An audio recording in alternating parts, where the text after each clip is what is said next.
I was extremely excited for Spyro Reignited. Remember what I said in my Crash review? If Activision announces Spyro Remastered, I will sacrifice a goat in their name. So was it worth it? Because it turns out goats are not cheap. Yes, it's actually better than that other game. I'll admit, I'm a bit biased. I actually prefer Spyro over Dark Souls. So when the time came, on launch day, I woke up at 5 AM. I was gonna test the game for 20 minutes, then do something productive. Anyway, 6 hours later I had completed the first game. I was gonna have to 100% all 3 games on day 1. Is that possible? Yes, very. But if you're gonna attempt it, I recommend being something called unemployed. The first game I had never completed. I had only played it at a neighbor's house, when they were asleep.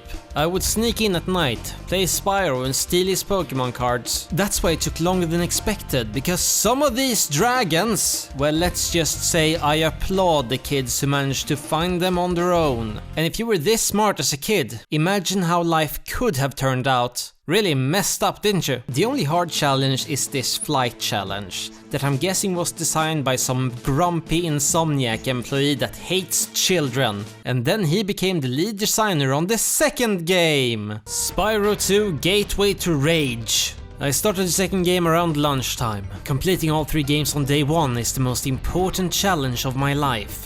But when you binge play them like this, you really notice how much better Spyro 2 is. And how much worse it is when you're attempting a day 1 100% completion. It's longer, and for some reason the remake is harder than back in the 90s. Everything was harder in the 90s. I fell asleep to the movie, how do I restart it? I have completed the original, so I know where everything is, but honestly, I have to say, this is what I remember it looking like when I was a kid. I'm not even sure if they actually remastered this, or if they just did like Dark Souls remastered and just improved the lighting. First world, easy. I am the top 5 Spyro player in this universe and all other universes. Best game all time. Second world, fuck you! Fuck you!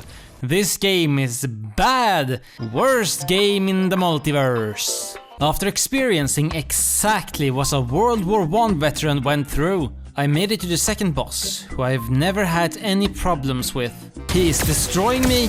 What is this? Last world, easy. Good game. I completed it. And at this point only 0.3% have done that. Makes me sad for humanity. If you are not alone, binge playing a 19-year-old children's game, what are you doing with your life? You will never feel every second of enjoyment I felt herding these elephants. Third game. I was getting tired, and Spyro 3 is the hardest game in the series. I hate how hard it can get. They made it easy! I hate how easy it got and get. They nerfed my Spyro. Nerfed is the wrong word.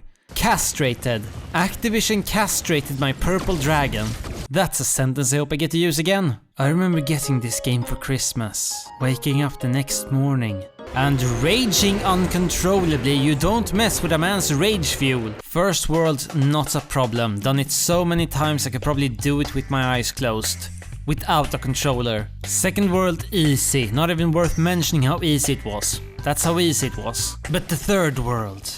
The third world has the hardest challenge in the Spyro franchise.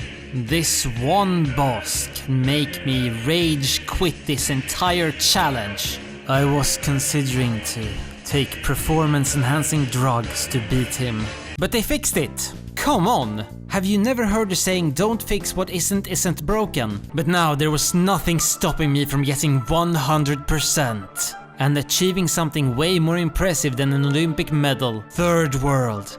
I was getting really tired, but there was only one world left, so I decided to go to sleep because it's healthier.